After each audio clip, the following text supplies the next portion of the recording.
Do you have copies of the subpoena applications for Yes, these Senator, I can't discuss anything regarding this. You can't even tell me if you have copies? I can't discuss any of this. All right, when are you going to, General, when are you going to be able to discuss it?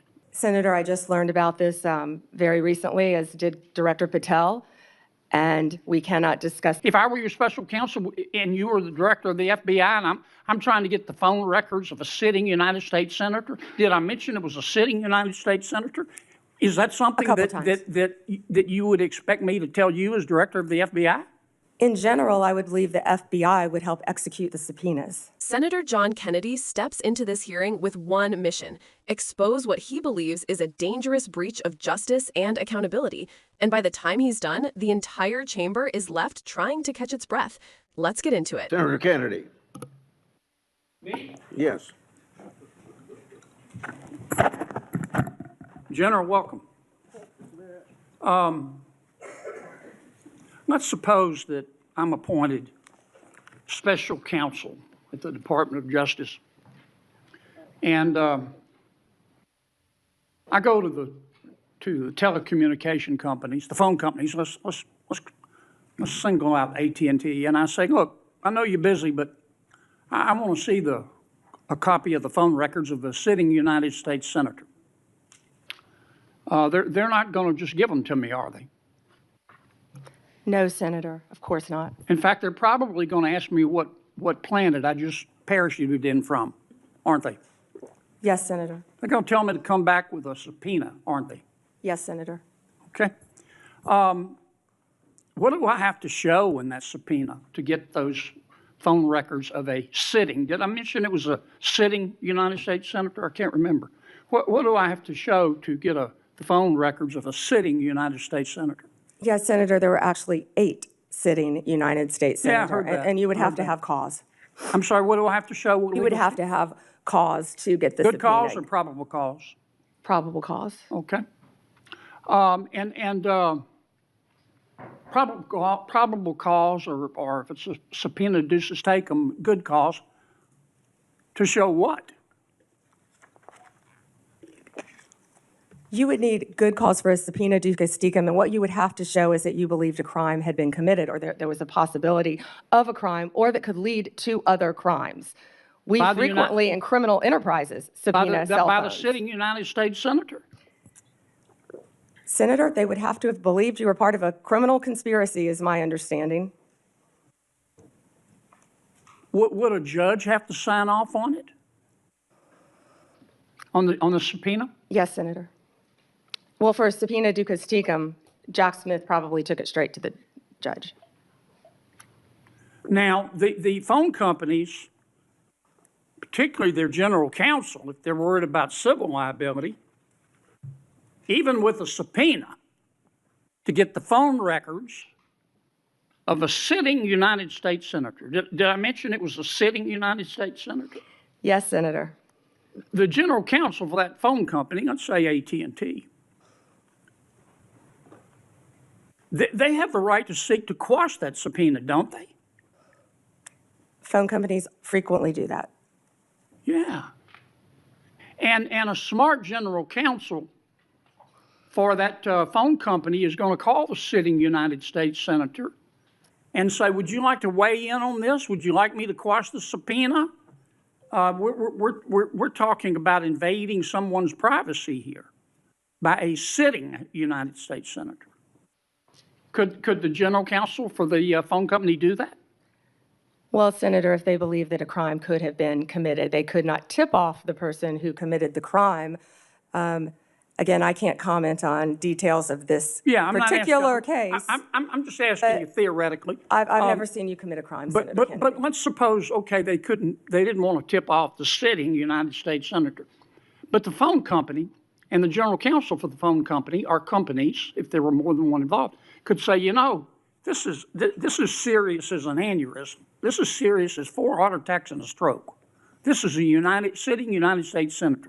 So general counsel would likely advise the CEO, well, you need to file a motion to quash. The telephone companies could have contested those subpoenas, could they not? Hypothetically, yes. I can't talk about the facts of this particular case. We're talking hypothetical. Senator, subpoenas are issued all the time through phone companies working with the general counsel. But they can for file a motion to cause. quash. They could, yes. Yeah. In any case. And if they should have filed a motion to quash, and a reasonable person would have filed a motion to quash, because this is a sitting United States senator, and they didn't file a motion to quash, they would incur civil liability, wouldn't they? Senator, typically phone companies follow a subpoena from a United States I know they attorney. do, but they don't have to. They could challenge it, Senator. Yeah. And if they don't challenge it, they better have a damn good reason. Right?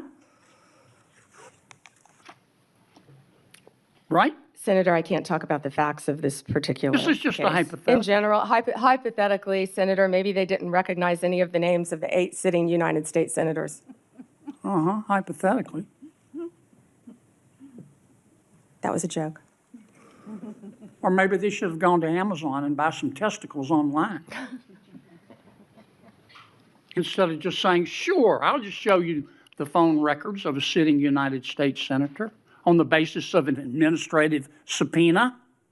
Now, do you have copies of the subpoena applications for Yes, these Senator, 8? Senator, I can't discuss anything regarding You this can't case even with tell me if you have copies? I can't discuss any of this. All right, with when you, are you I'm sorry. going to, General, when are you going to be able to discuss it? I can't discuss whether there is or is not a pending investigation, I understand, Senator. This but was let's just assume brought to light if by there is a Director pending Patel. investigation, I don't want this to get swept under the rug, okay? Because I think you're going to get pushed back from all quarters. I think the telecommunication companies are going to be all over you like a bad rash because they've got liability here for just turning over these records when they knew what was going on. I think some FBI agents may have some liability here. I think a special counsel might have some liability here. If I were your special counsel and you had appointed me and I wanted to get the records of a sitting United States senator, is that something you would expect me to tell you as Attorney General of the United States? They better have. Yeah. And you know, Do we know in this instance of the 8 sitting United States senators if they told Attorney General Garland? Senator, I just learned about this very recently, as did Director Patel, and we cannot discuss the details. I don't know many of the details. Well, maybe we ought to get Attorney General Garland here. Do you know if the special counsel told FBI Director Wray? Is that something? Let me put it another way. If I were your special counsel and you were the director of the FBI, and I'm trying to get the phone records of a sitting United States senator, did I mention it was a sitting United States senator? Is that something that you would expect me to tell you as director of the FBI? In general, I would believe the FBI would help execute the subpoenas. Yeah. To the businesses. Okay, I want to switch to another subject in the 12 minutes that I have left, since everybody else got to go over. I've got to ask you about this, General.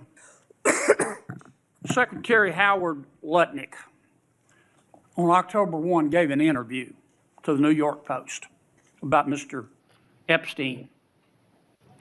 And he described Mr. Epstein as, quote, the greatest blackmailer ever, close quote. Have you reviewed that transcript of that interview? I have not reviewed the transcript, but I saw the clip of it. Okay.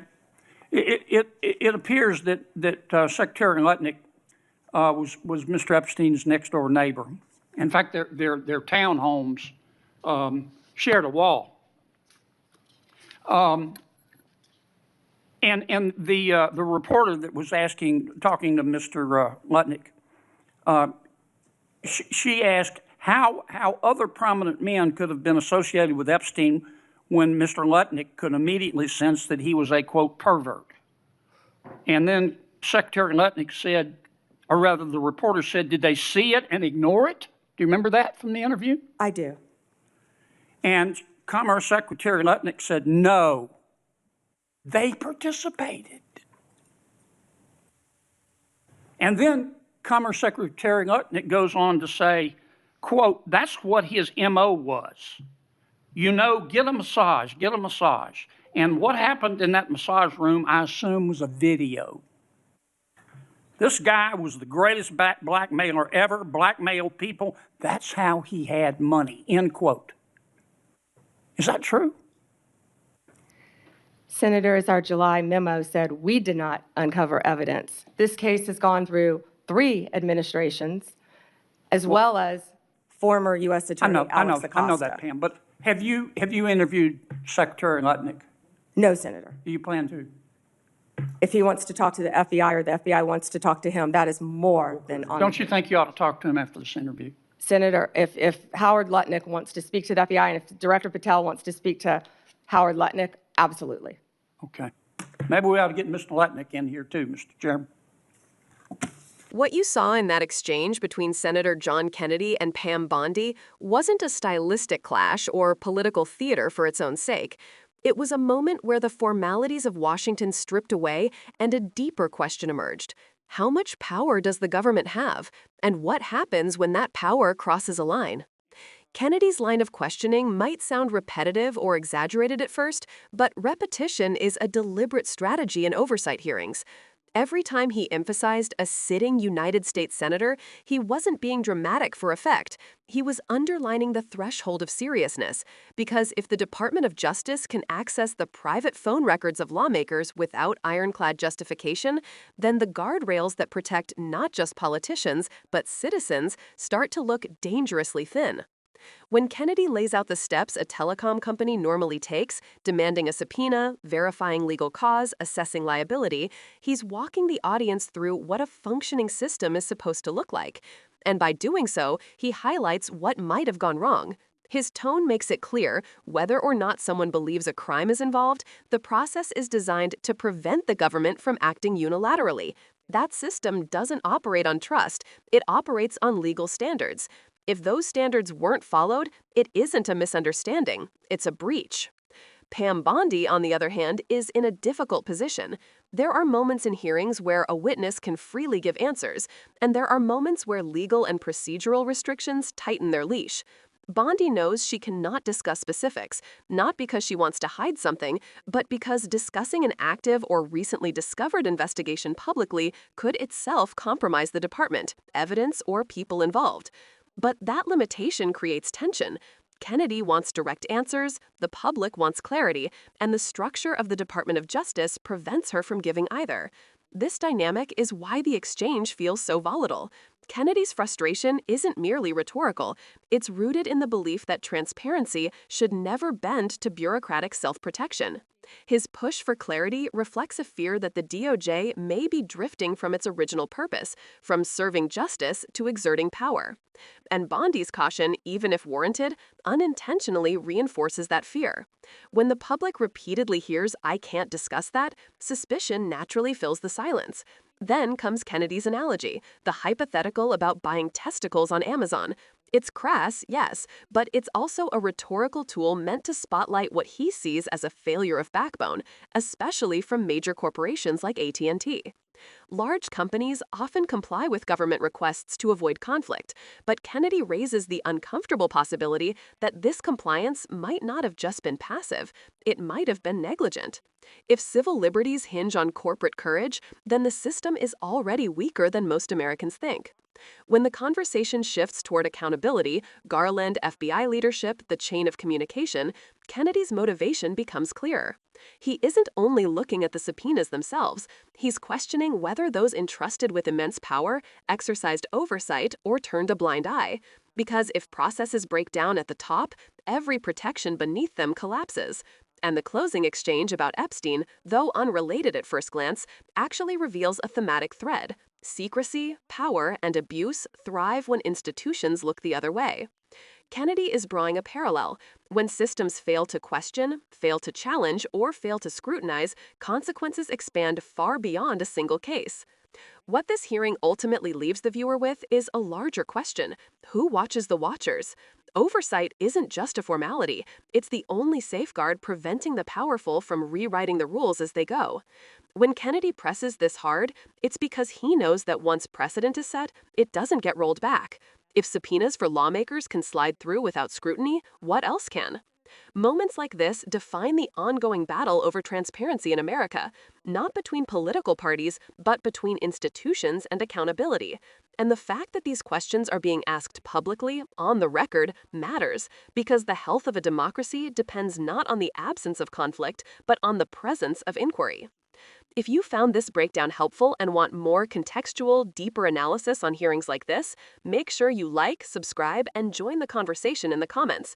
Your engagement helps bring more clarity, more accountability, and more understanding to moments that shape the country in real time.